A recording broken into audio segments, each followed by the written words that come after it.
En nombre de la Unidad de Género, Diversidad e Inclusión Educativa y del Departamento de Formación y Evaluación Docente de la Coordinación General de Formación Profesional, les damos una cordial bienvenida al ciclo de conferencias Docencia, Cultura de Paz y Derechos Humanos, acción enmarcada en el Plan de Desarrollo Institucional como prioridad para incidir en el bienestar de la comunidad universitaria con equidad, inclusión y respeto a la diversidad.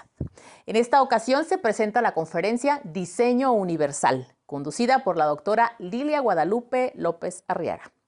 Les comparto una breve semblanza de nuestra invitada. Lili es doctora en Ciencias de la Educación, maestra en Artes Educativas con énfasis en Educación Especial y licenciada en Psicología. Es profesora de tiempo completo, así como coordinadora del programa de licenciatura en Psicología de la Facultad de Ciencias Humanas. Asimismo, es coordinadora del Centro Interdisciplinario de Atención Educativa a la Comunidad, CIAEC. Sus líneas de generación de conocimiento son inclusión, educación inclusiva, psicología educativa, liderazgo educativo y evaluación del neurodesarrollo. Les recuerdo que durante la sesión pueden publicar sus preguntas en el chat, ya que al final habrá una sesión de interacción con la doctora Lilia para dar respuesta. Sin más, les cedo la palabra a nuestra invitada. Adelante, Lili. ¿Inicio? Ok, buenos días, buenas tardes. En esta ocasión nos toca participar en este ciclo de conferencias con el tema de Diseño Universal para el Aprendizaje y vamos a ver la agenda del día de hoy en esta hora que nos queda por trabajar. La presentación de lo que es el Diseño Universal del Aprendizaje, cuál es el marco de referencia de esta estrategia, cuáles son los requisitos que se tienen que dar para poder hacer diseño universal del aprendizaje y algunas estrategias pedagógicas que más comúnmente se utilizan en este formato de planeación. Y el cierre, al final vamos a leer sus preguntas. El diseño universal para el aprendizaje es una estrategia pedagógica que tiene que ver mucho con el cómo los docentes van a llevar a cabo su trabajo de enseñanza.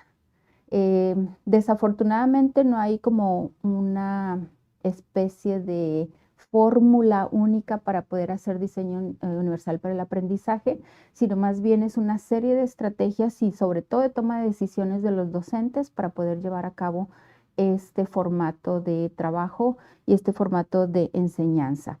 Entonces, al final de cuentas, tratar de utilizar los recursos, los espacios, el contenido, los procesos que se van a pedir y las evidencias de desempeño que se pueden obtener tienen que ver mucho con la planificación.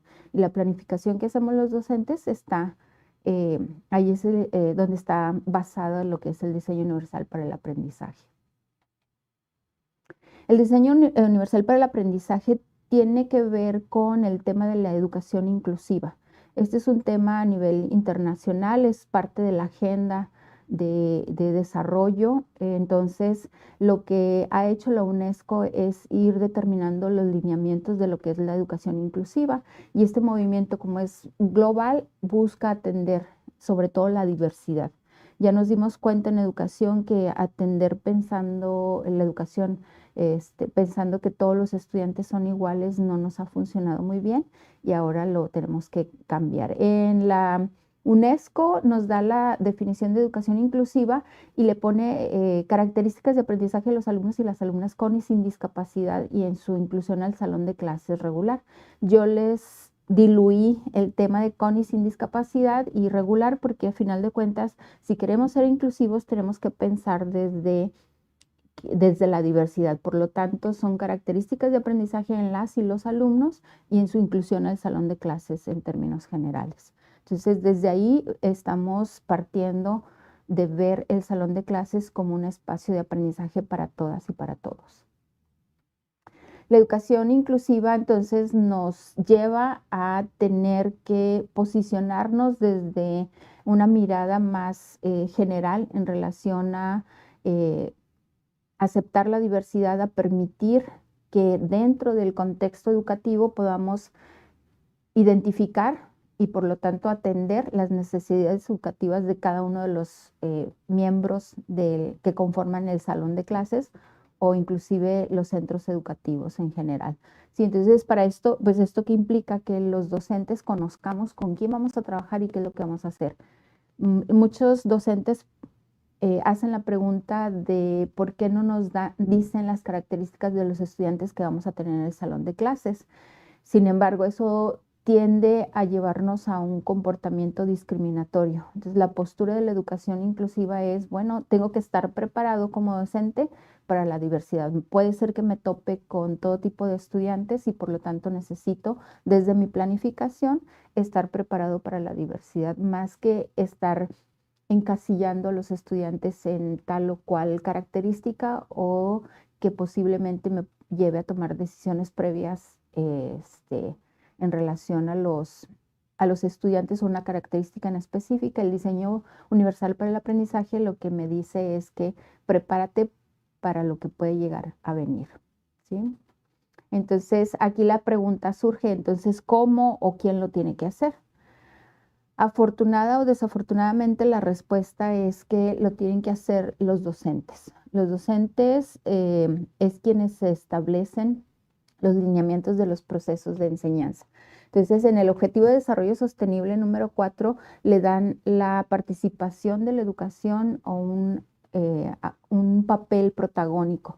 Y, a final de cuentas, quienes son los que llevan a cabo el proceso educativo, y si lo vemos desde el punto de vista de la pedagogía constructivista, pues somos los docentes, porque somos los que tenemos la experiencia, somos los que tenemos la competencia y el conocimiento en relación a todos aquellos que están ingresando a aprender los contenidos que nosotros les vamos a enseñar. Entonces, a final de cuentas, el papel del docente se vuelve central. La mayoría de las investigaciones que se han hecho con respecto a la eficacia y la pertinencia del diseño universal para el aprendizaje están fundamentadas en datos, en evidencia que dan cuenta de que la postura del docente, el que conozca su pedagogía, que tenga una pedagogía específica y que tenga el manejo del contenido es lo que va a favorecer el que se pueda hacer el diseño universal. Por lo tanto, son toma de decisiones constantes y que tienen que ver muy probablemente lo que me funciona este semestre no me va a funcionar el próximo semestre, ¿no? Entonces, otro de los comentarios con el diseño universal para el aprendizaje es que como concepto de diseño universal nace de la arquitectura y tiene que ver con la accesibilidad a los espacios físicos y que pueda ser utilizable este espacio físico por cualquier persona bajo cualquier circunstancia. Por lo tanto, se ajusta al esquema de trabajo de la enseñanza y del aprendizaje en el contexto educativo y por eso se le agrega diseño universal para el aprendizaje. Sí, entonces, ¿qué necesitamos para hacer educación inclusiva y planeación desde el diseño universal para el aprendizaje? Pues un marco de trabajo pedagógico, ambientes ricos de enseñanza, no tiene que ver necesariamente con recurso de materiales, sino más bien del uso de la información que podemos llegar a tener los docentes y del conocimiento del grupo con el que vamos a trabajar. Entonces, es complicado, no es una tarea fácil y es un asunto de estar tomando decisiones constantemente para hacer las clases accesibles a la diversidad. Entonces necesitamos abordar las barreras educativas, necesitamos proveer de bases y esas bases nos van a servir de andamios. Por eso les digo que es una postura constructivista para poder ir desarrollando el conocimiento en aquellos que tienen menos conocimiento y que están en la posición de aprendices, ¿no? O en el proceso de aprendizaje. Entonces, el marco de referencia del diseño universal para el aprendizaje tiene 3 principios que promueven las formas de enseñar la pedagogía. Uno que tiene que ver con la forma en cómo se presenta la información, otro tiene que ver con la forma en cómo estás estableciendo la expectativa de de qué es lo que vas a hacer y de qué manera los estudiantes van a responder a estas actividades que les vas a poner. Y la tercera que tiene que ver con la participación específicamente. Entonces yo diseño la información, lo que quiero enseñar, a través de qué proceso, y luego tengo que establecer de qué manera estoy esperando que el estudiante dé cuenta de que está aprendiendo lo que le estoy enseñando, ¿sí? Entonces nos vamos a ir a la descripción de cada uno de estos puntos. Las representaciones diversas por medios variados, pues son cosas que nos ayuda muchísimo a la tecnología. Entonces tenemos que utilizar medios variados que me permitan hacer llegar la información por los 3 canales de aprendizaje que la mayoría de los docentes conocemos, ¿no? Que tiene que ver con lo visual, con lo auditivo y con lo kinestésico. Los pongo a hacer, les explico y además les doy información o material de apoyo. Necesito utilizar las 3 vías.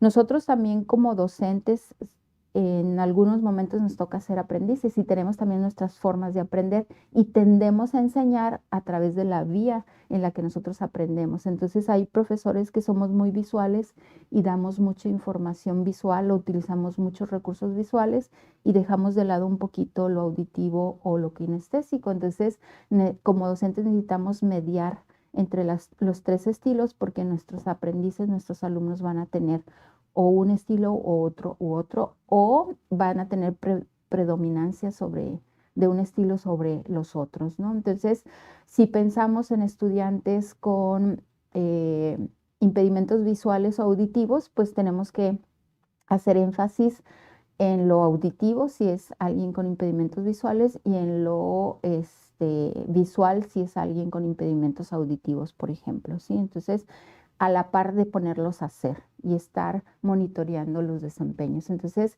las metodologías y los materiales tienen que estar diseñados o pensados en tratar de cubrir los 3 estilos. A veces hay contenidos que no son tan fáciles de demostrar en lo visual o de demostrar en lo auditivo, o hay contenidos que son muy teóricos y que no puedes poner a hacer práctica, pero tratar de utilizar en la medida de lo posible las 3 estrategias, pero depende muchísimo del contenido, ¿no? Necesitamos hacer esto para poder garantizar que haya un conocimiento, un entendimiento del contenido.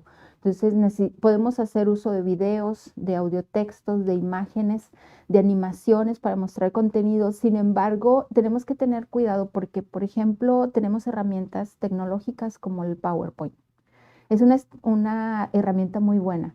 Y ahora en la actualización viene con una opción de revisar la accesibilidad, por ejemplo. Entonces, cuando ponemos muchas imágenes, muchos videos o alguna presentación muy dinámica, cuando te lee la pantalla, la accesibilidad te va a decir no es accesible porque está muy complejo, está muy cargada de imágenes o de movimiento.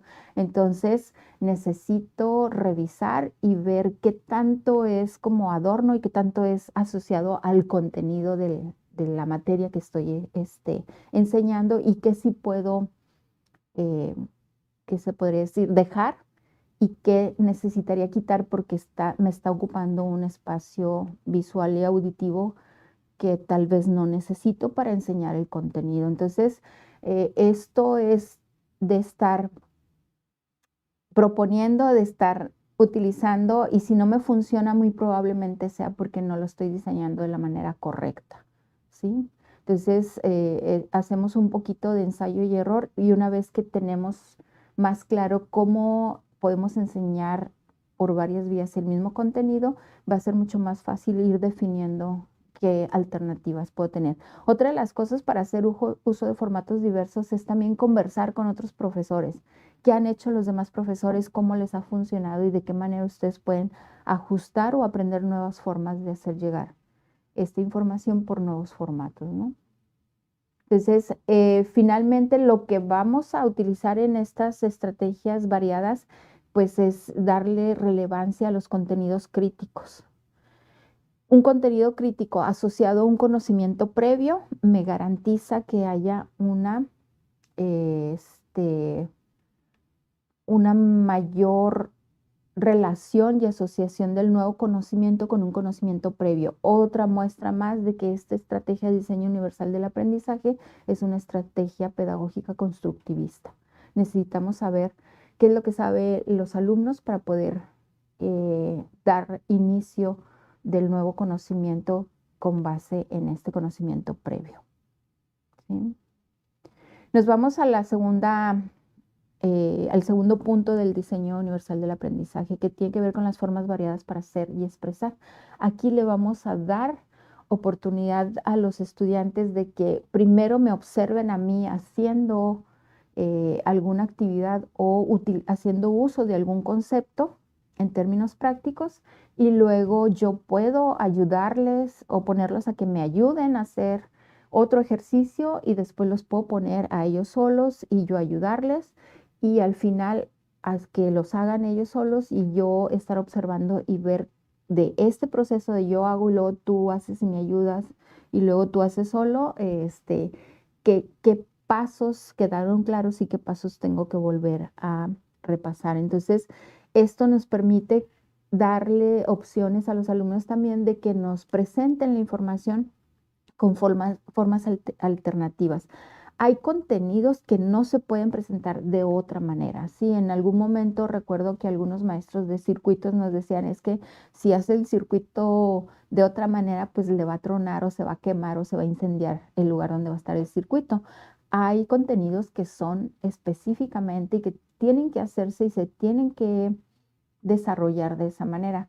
Entonces, necesitamos también diferenciar de qué contenidos no se pueden modificar y qué contenidos sí se pueden ajustar a diferentes formatos. Pero también eso quiere decir que necesito explícitamente enseñar qué contenidos son más flexibles y qué contenidos son completamente inamovibles, ¿no? Entonces, al final de cuentas, cómo expresa o cómo se expresa el estudiante de si entendió o no entendió ese contenido es lo que me va a cambiar, no el contenido, sino la forma en cómo el estudiante me puede dar respuesta a un examen, puede hacer un ensayo, puede hacer una presentación, puede hacer una representación en una, no sé, pequeña obra, no sé, estoy tratando de pensar en toda la gama de carreras que enseñamos en la UABC, pero es muy difícil. Entonces, eso lo tienen que hacer cada uno de los docentes de acuerdo a su expertise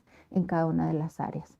¿Y qué le vamos a pedir y qué tanto les vamos a pedir a los estudiantes? Entonces, ellos pueden hacer uso de la tecnología. A lo mejor podemos tener estudiantes muy buenos haciendo diseños gráficos y ahí no es su carrera, pero pueden hacer una representación, por ejemplo, en mi área del cerebro, de cómo se comunica una neurona con otra, por ejemplo, y me puede servir, o que puedan hacer propuestas de formatos, o que puedan, no sé, llevar a cabo un producto que dé cuenta específicamente de el contenido que estamos evaluando. Entonces, es bien importante que queden claras las expectativas. Desde mi diseño yo les estoy dando qué es lo que estoy esperando mínimamente de un trabajo. Si les dejo en formato totalmente libre, entonces voy a tener que tener la disposición de recibir cualquier cosa que me vayan a llegar.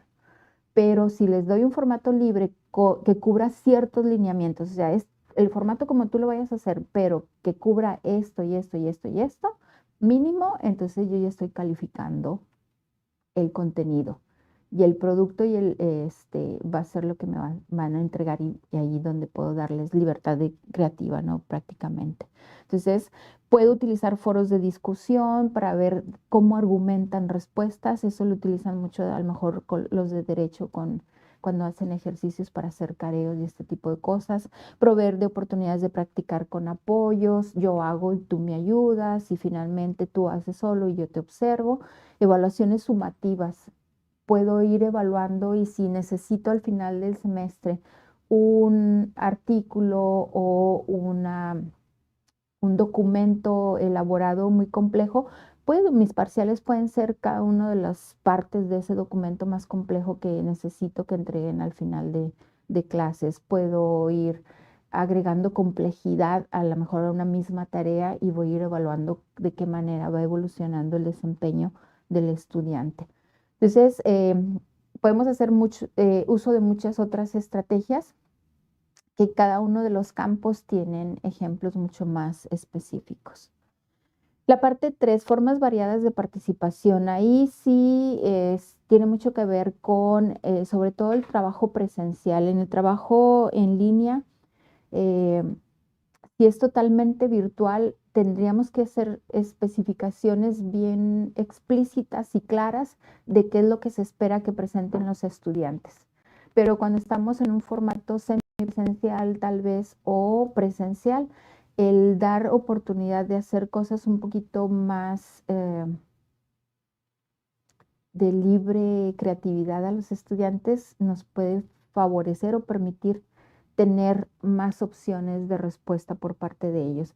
¿De qué manera los muchachos se pueden enganchar para sacar adelante los contenidos? Tenemos claro que hay contenidos que para algunos estudiantes es como que yo no sé por qué me enseñan esto, pero cuando hacemos los diseños de las carreras, estamos tratando de cumplir con los criterios mínimos básicos que se requieren para cada una de las disciplinas. Entonces, necesitamos buscar la manera de hacerle ver a los muchachos que en la parte práctica ese contenido les va a servir como base de la toma de decisiones. Entonces, eh, permitir que pregunten las veces que se necesite. Si preguntan mucho, quiere decir que yo no estoy explicando claro. Necesito cambiar mi forma de explicar. Si me preguntan una o dos veces, entonces es para aclarar o me están preguntando específicamente lo mismo. ¿De qué otra manera les puedo modelar el mismo contenido? Si estoy siendo muy visual, necesito buscar ser más descriptivo y ponerlos a hacer algo. Si estoy poniéndolos a hacer algo, necesito dar la base tal vez de la parte teórica un poquito más clara para que les quede claro qué es lo que tienen que hacer. Entonces, en esa línea va el formato de permitir formas de participación distintas. Entonces vamos a centrarnos en las acciones de los estudiantes y la relación con lo que nosotros estamos pidiendo como docentes. Muchas veces tenemos que tener cuidado de lo que pedimos porque se nos puede dar. Entonces, si no nos queda claro qué es lo que estamos pidiendo, el alumno lo puede interpretar como cualquier cosa, ¿no? Entonces, no se trata de dejarlos que hagan cualquier cosa, sino que tengan un lineamiento a seguir y que dé cuenta de que el contenido que estoy enseñando quedó claro. Entonces, podemos tener diferentes formatos, dar tiempo para que trabajen más, este, darles asesorías, tallerear contenidos en el salón de clases, permitirles que utilicen la tecnología, eh, usar estrategias de aprendizaje colaborativo, que ahorita lo vamos a ver, que es mucho trabajo en equipo, en pequeños equipos, permitir que se organicen a lo mejor en ocasiones con sus grupos de afinidad y a veces van a tener que ser grupos distintos, si es una dinámica dentro del salón de clases, por ejemplo. La otra parte muy importante es que si estamos enseñando contenidos que nosotros utilizamos en nuestra vida cotidiana profesional, entonces vamos a tener oportunidad de darles más ejemplos y de poder diseñar estrategias para que ellos practiquen más apegadas a la realidad, ¿sí? Entonces, también nosotros dar otras alternativas, además de artículos de investigación y libros, buscar contenidos que estén bien diseñados y que estén bien fundamentados y que puede ser una alternativa. Hay algunos canales buenos donde viene información apropiada y bien fundamentada que nos pueden servir también de apoyo pedagógico. Dar guías, manejar lo que en Blackboard le llaman las rúbricas, por ejemplo, también nos puede servir para que les queden claro qué es lo que se está pidiendo a los alumnos, tener clara la expectativa de lo que queremos que ellos den cuenta en términos de conocimiento a través de qué procesos o qué productos que nos vayan a entregar. Entonces, dar nota, resúmenes de contenido. Hay algunas carreras que tienen libros muy buenos, pero a veces el poder hacer estrategias de cómo leer los libros o de qué información es la más importante, pues también nos va a competir en este sentido el diseño universal del aprendizaje, ¿sí? Dos de los puntos bien importantes que lo he estado reiterando constantemente es de respetar la diversidad de los estudiantes y proveer andamiajes. Necesito conocer qué es lo que ya saben los estudiantes para a partir de ahí empezar a construir nuevos conocimientos. Necesito establecer mi base y a partir de ahí empezar a construir nuevos conocimientos. Y otra parte muy importante, el uso frecuente de las evaluaciones. A nosotros en UABC se nos piden evidencias de evaluaciones intermedias y prácticamente es una forma de irle dando seguimiento al conocimiento que tienen los estudiantes de cómo van en su semestre. Entonces, si ustedes hacen una o dos evaluaciones durante el semestre, la evaluación intermedia tiene la intención de que les pueden decir a los estudiantes, bueno, de sus 100 ahorita en este mes, llevan un 50, un 60, un 20, necesitan aplicarse más o necesitamos prestar más atención a cómo estamos evaluando o a los productos que están entregando, ¿sí? Entonces, finalmente tenemos que reconocer también que la mayoría de nuestros estudiantes en cualquier salón de clases en términos estadísticos van a funcionar. El 80% de los estudiantes, independientemente de cómo llevemos planeado o no nuestra clase, van a funcionar. El problema es con el otro 20%. Entonces, la estrategia del diseño universal para el aprendizaje tiene que ver con centrarme en aquellos estudiantes que van a tener más dificultades para llevar a cabo las actividades. Si yo planifico y organizo mis clases de tal manera que los estudiantes que están presentando más problemas para entender de qué se trata o de qué va el contenido, el resto de los estudiantes fácilmente van a entender porque ya lo están entendiendo de cualquier manera. No, espero que no se saque de contexto o que se entienda mal esto, sino que finalmente necesito considerar las dificultades que existen para aprender ciertos contenidos y en ese sentido centrarme en esa parte de la enseñanza y se van a beneficiar los estudiantes que tienen más problemas para entender algunos contenidos y el resto de los estudiantes que generalmente funcionan o entienden bien o rápido los contenidos, de todas maneras van a salir beneficiados. No sé si me quedó claro con este punto. Ahorita con sus preguntas espero que podamos clarificar si me expresé de alguna manera equivocada, ¿no? Entonces, cuando el estudiante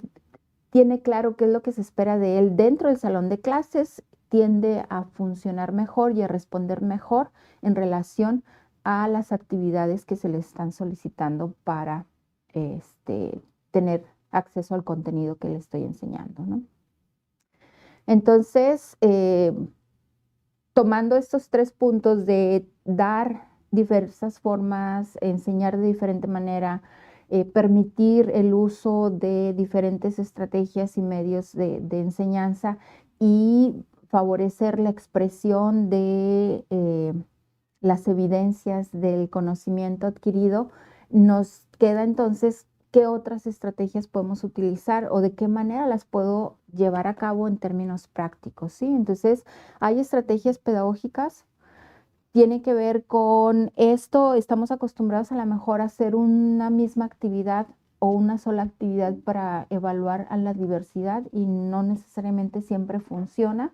Algunos van a quedar en desventaja desde el diseño de mi evaluación o desde la forma en que diseño la clase. Entonces, ¿qué tengo que hacer cuando estoy buscando estrategias pedagógicas? Hay factores que representan barreras del aprendizaje. Uno es la cultura. Tiene que ver con la idea que tenemos nosotros de lo que es enseñar, la idea de lo que tenemos nosotros de lo que es llevar a cabo cierta profesión y de cómo a nosotros nos enseñaron y queremos estar enseñando también. Entonces, esa parte cultural pues depende mucho de la toma de decisiones de cada uno de ustedes.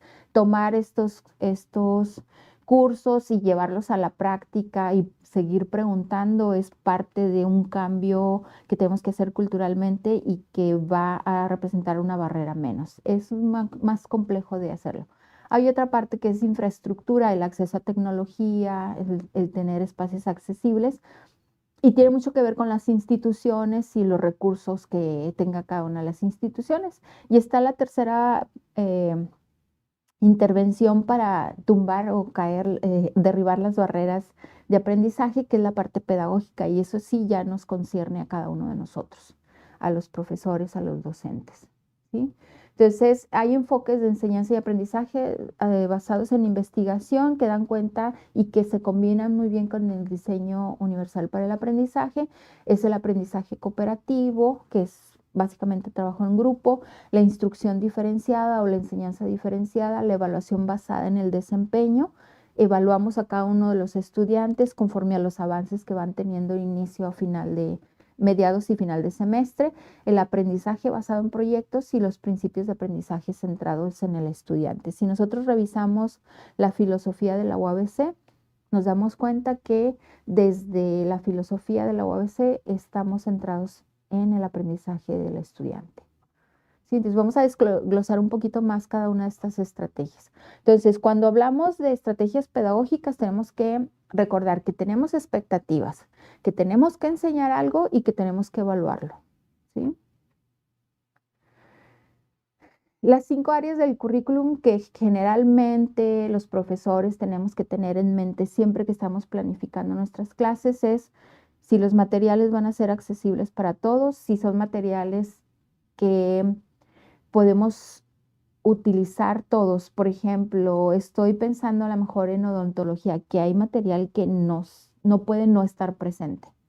En otras carreras, no sé, diseño, arquitectura, cada una de las carreras tienen materiales que son indispensables y que no puedes hacer tu trabajo si no lo tienes. Entonces, ¿qué alternativas tenemos para aquellos que no son tan esenciales?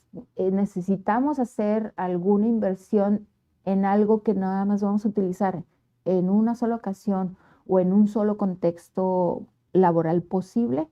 ¿Qué tanto lo podemos exigir que se compre o que no se compre, ¿no? El tipo de lenguaje, ese sí queda más en nuestras manos.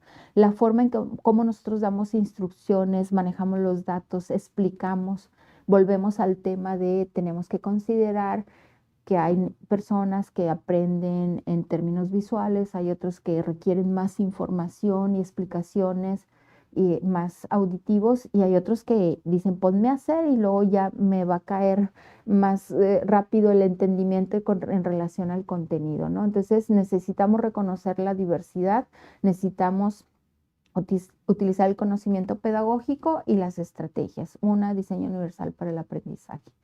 La instrucción o enseñanza diferenciada tiene que ver específicamente para cómo acomodo mi contenido a las diferencias que voy a tener en el salón de clase, ¿sí? Entonces, necesitamos respetar el hecho de que los estudiantes van a tener diferentes formas de trabajo. Generalmente no es en el primer día de clases en el cual nos vamos a dar cuenta de cómo aprenden los estudiantes. Vamos a tener que tener interacción con ellos un par de ocasiones. A lo mejor todo el primer mes nos va a llevar en estar haciendo como voy a implementar esto, a ver cómo me funciona y luego esto otro. Depende sobre todo la experiencia de los profesores, de los docentes y que tanto tengan en el manejo del contenido, ¿no? Entonces, es bien importante que podamos demostrar que ese contenido va a ser funcional o útil y que les va a favorecer para desarrollar una competencia, ¿sí? Entonces, enseñanza diferenciada tiene 4 condiciones a cumplir. Una, el contenido. ¿Qué voy a enseñar? Eso, si yo lo manejo y me queda claramente establecido, lo conozco, lo uso y lo he manejado, no voy a tener complicaciones en establecer el contenido. El asunto tiene que ver con el proceso, cómo lo voy a enseñar, de qué manera se los voy a hacer llegar a los estudiantes. Si se fijan, regresamos al diseño universal para el aprendizaje.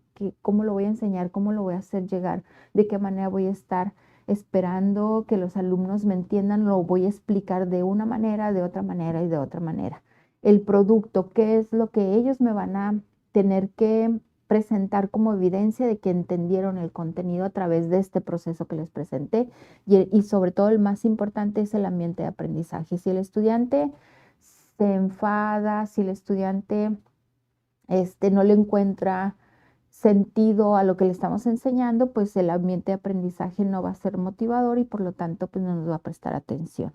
Sí, entonces necesitamos estar cuidando y haciendo, balanceando todos estos contenidos, procesos y productos en un ambiente de aprendizaje mucho más, ¿qué se puede decir? Colaborativo también. En ocasiones nos ponemos en el plan del que el que sabe soy yo, el profesor, y no dejamos escuchar a los estudiantes, darse a escuchar a los estudiantes y a veces tienen buenas estrategias o al momento que nos dan sus explicaciones, entonces yo puedo identificar en qué me estoy equivocando al explicar, ¿no? Entonces es importante que permitamos y demos oportunidad a los errores dentro del salón de clases para que no se presenten y los podamos corregir ahí y no se presenten ya cuando estén haciendo prácticas, ¿no? Otra estrategia es el aprendizaje cooperativo. Aquí ya no tiene tanto que ver con el proceso de enseñanza, lo que tenemos que hacer los profesores, sino de cómo nos organizamos para que los estudiantes aprendan de sus compañeros. Hacer equipos pequeños. Les decía hace un momento que algunas de las estrategias del diseño universal del aprendizaje implica que ustedes conozcan cómo están funcionando sus estudiantes y los puedan conformar en equipos en donde algunos puedan favorecer el aprendizaje de los otros o donde aquellos que se les están dificultando más, ustedes puedan trabajar directamente con ellos y el resto de los grupos estén trabajando de manera individual. Entonces, nos permite que los estudiantes estén trabajando juntos para que maximicen sus habilidades y que entre ellos mismos se den explicaciones y que puedan dar cuenta de los procesos de cómo están aprendiendo las cosas, ¿no? Entonces, otra estrategia que también es muy común y que se utiliza desde el diseño universal para el aprendizaje es la enseñanza recíproca. Entonces, finalmente, aquí podemos tener esta modalidad a lo mejor de monitores o cuando tenemos a los estudiantes que hacen ayudantía docente es porque tienen un interés específico en alguna materia o porque tienen una habilidad específica. No sé cuál sea la estrategia de ustedes docentes para elegir a sus ayudantes. Muchas veces este alumno es bueno, me puede favorecer el trabajar con aquellos estudiantes que están teniendo un buen desempeño y yo enfocarme en aquellos que necesitan una explicación más clara y nos dividimos el grupo o si ustedes eligen solamente para que les ayuden con el trabajo administrativo, ¿no? de una clase. Finalmente, la organización del trabajo y la enseñanza recíproca va a ser una estrategia más, pero no la estrategia única con la que voy a utilizar. Ah, en relación a la enseñanza diferenciada y a la enseñanza cooperativa, sí son estrategias que son mucho más accesibles para los docentes. Aquí estamos pensando en otros estudiantes que nos puedan ayudar. ¿Sí? Y enseñanza cooperativa, pues al final de cuentas es grupos pequeños, más pequeños o con un objetivo específicamente de aprendizaje y trabajarlo con estrategias en contenidos muy específicos y que los integrantes de los equipos sean los que se hagan cargo de desarrollar las estrategias para el aprendizaje.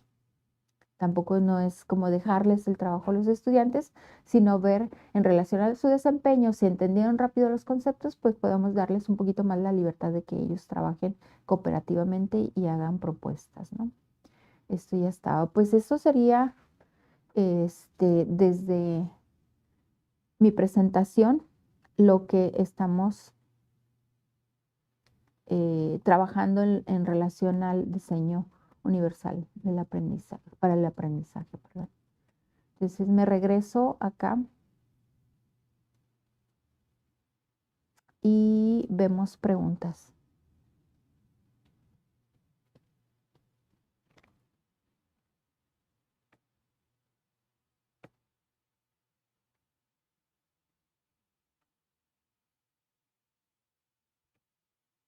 Me voy a las preguntas.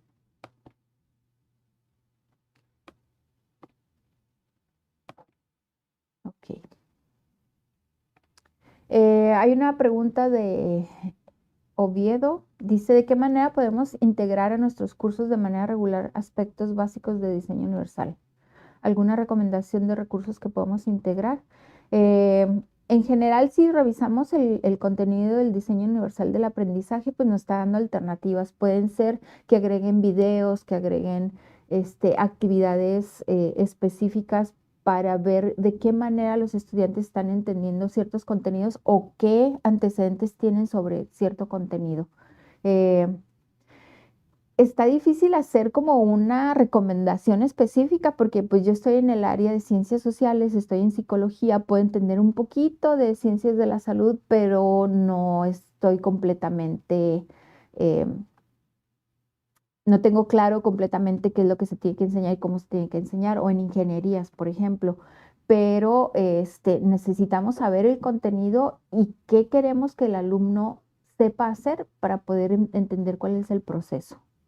Entonces, no sé si respondo o lo dejo en el mismo punto. Lo básico del diseño universal para el aprendizaje, pues es que estés pensando desde la inclusión y estés pensando que vas a tener alumnos diversos. No vas a tener el mismo tipo de alumnos en el salón de clases, vas a tener alumnos que son diferentes, que tienen conocimientos previos diferentes y que necesitas explorar cómo vienen para a partir de ahí empezar a tú manejar los conceptos nuevos. Te tienes que regresar un poquito o tienes que avanzar un poquito más. Va a depender de la primera valoración que hagas de cómo andan tus alumnos en el salón de clases. Creo que eso pudiera ser la parte del aspecto básico del diseño universal para el aprendizaje. Paul pregunta, ¿cuáles son las recomendaciones o temas específicos sobre diseño universal que tendrían que tener quienes trabajan en áreas administrativas?